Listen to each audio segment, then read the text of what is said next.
Friends, स्वागत है आपका मेरे यूट्यूब चैनल दीप क्लासेस में, जिसमें हमारा आज का टॉपिक है भक्ति काल और भक्ति काल की परिस्थितियाँ। चलिए हम अपना टॉपिक स्टार्ट करते हैं। सबसे पहले हम जानेंगे भक्ति काल के बारे में। तो हिंदी साहित्य के भक्ति काल का समय संवत 1375 से संवत 1700 तक का है। 14वीं शताब्दी के अंत में देश की विभिन्न परिस्थितियों में काफ़ी परिवर्तन आ गया था।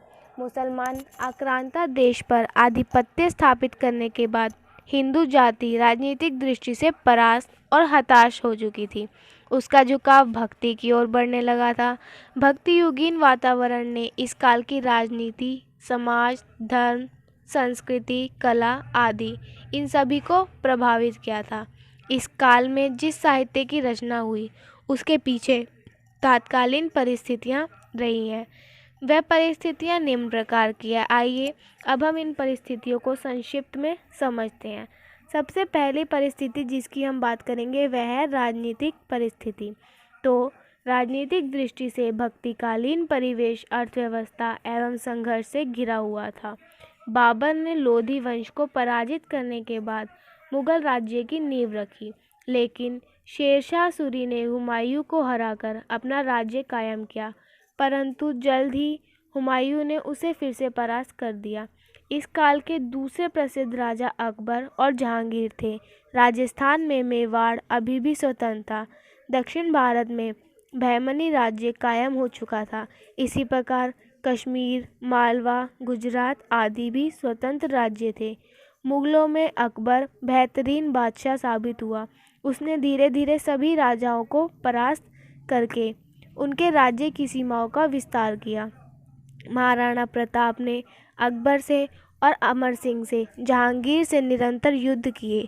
अकबर ने हिंदुओं के प्रति उदार एवं सहनशील दृष्टि अपनाकर हिंदू मुस्लिम समुदाय के बीच फैली नफरत को कम करने का प्रयास किया, लेकिन हिंदू जनता में आत्मगौरव, गर्व और उत्साह की संवेदना बाकी नहीं बची थी, क्योंकि उनके सामने देव मंदिर गिराए जा रहे थे और देव मूर्तियां तोड़ी जा रही थी। विध्वंस के यह बीज बाद में चलकर दुर्भाग्यपूर्ण साबित हुए। इनमें उगे जहरीले पेड़ कुछ हद तक ही नष्ट हो सके।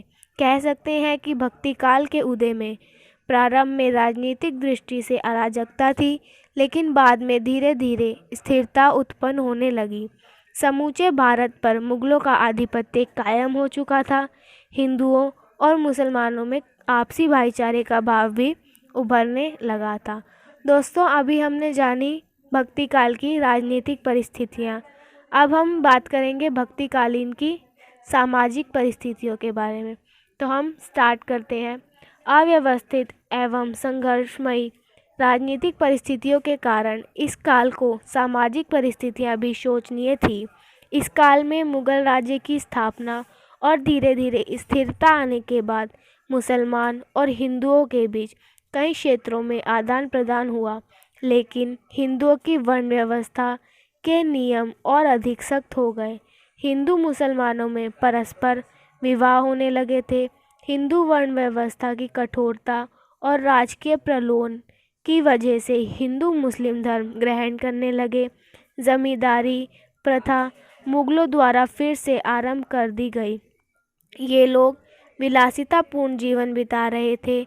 सरमाएदार हिंदू सामंतों, जमींदारों और मुस्लिम शासकों ने यौन शोषण से बचने के लिए हिंदुओं में बाल विवाह और पर्दे की प्रथा आरंभ हो गई।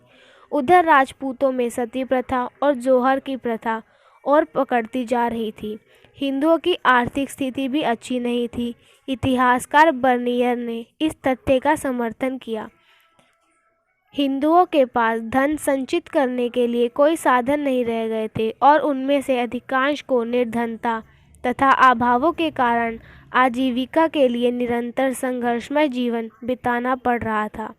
फिर भी अकबर के काल में हिंदुओं और मुसलमानों में वास्तुकला, चित्रकला, धर्म और साहित्य के क्षेत्र में समन्वय होने लगा था। प्रदर्शनकारी ललित कलाओं में यह आपसी मिलाप रीतिकाल में विकसित रूप से सामने आया।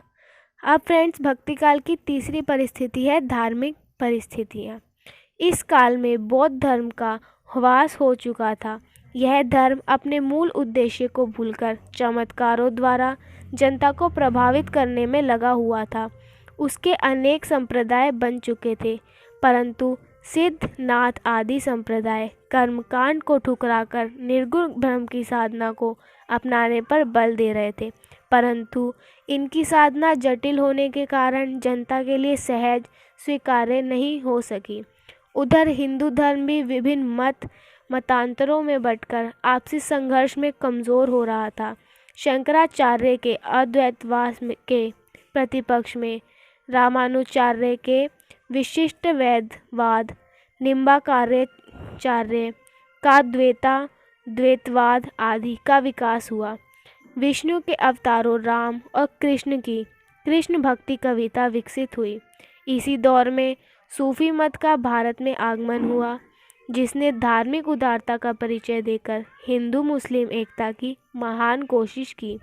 सभी धर्मों के उदारवादी लोगों की कोशिशों से भाईचारे का प्रसार हुआ। सभी धर्मों संप्रदायों के उदारवादी नेताओं की लगातार सकारात्मक कोशिशों से समन्वयवादी धार्मिक दृष्टिकोण का उदय होने लगा। यह सकारात्मक समझ समूचे भक्ति साहित्य का मूल उदार बनकर उसमें उजागर होने लगा। इससे धर्म और भक्ति के सहज तत्व जन सामान्य को भी उपलब्ध होने लगे। उनके लिए भी भक्ति मार्ग के बंद रास्ते खुल गए। भक्ति काल में हमारी चौथी परिस्थिति है साहित्यिक परिस्थिति। चलिए हम इसके बारे में जानते हैं। इस काल में राजभाषा के रूप में फारसी प्रतिष्ठित हो चुकी थी। संस्कृत का प्रचार अभी उच्च वर्ग के लोगों में शेष था। संस्कृत में टीकाओं और व्याख्याओं की सृष्टि हो रही थी, लेकिन किसी नवीन और मौलिक उद्भावना का विकास नहीं हुआ था। इस काल में कवि ईश्वर भक्ति में लीन थे। वह धर्म और भक्ति के विशुद्ध स्वरूप की स्थापना में लगे हुए थे। कबीर, जायसी, सूर, तुलसी आदि हिंदी के महान कवि इसी काल में हुए। इस काल में अवधी तथा ब्रज भाषाओं का समुचित विकास हुआ और हिंदी का कालजयी स्वर्णिम काव्य इसी काल में रचा गया। भक्ति काल में प्रबंध और मुक्तक दोनों प्रकार के काव्य रचे गए। दर्शन और संस्कृति इस काव्य का प्रधान विषय था। उधर अंतिम दौर में कुछ आश्रित कवियों ने श्रृंगार, रीति तथा नीति आदि से संबंधित काव्य रचना की। इस काल में हमें वीर रस प्रधान कविता के दर्शन नहीं होते। भक्ति काल जहाँ एक और धर्म की व्याख्या करता है, वहाँ दूसरी ओर उसमें उच्च कोटि का काव्य भी मिलता है। इस काल की कविता भक्ति काल को हिंदी साहित्य का स्वर्ण काल भी साबित करती है। फ्रेंड्स, हमारा आज का टॉपिक यहीं ख़त्म होता है। अगर आपको वीडियो पसंद आया हो तो वीडियो को लाइक एंड शेयर ज़रूर करें और चैनल को सब्सक्राइब करें। फ्रेंड्स, हम आपके लिए इसी तरह और वीडियो लेकर आएंगे।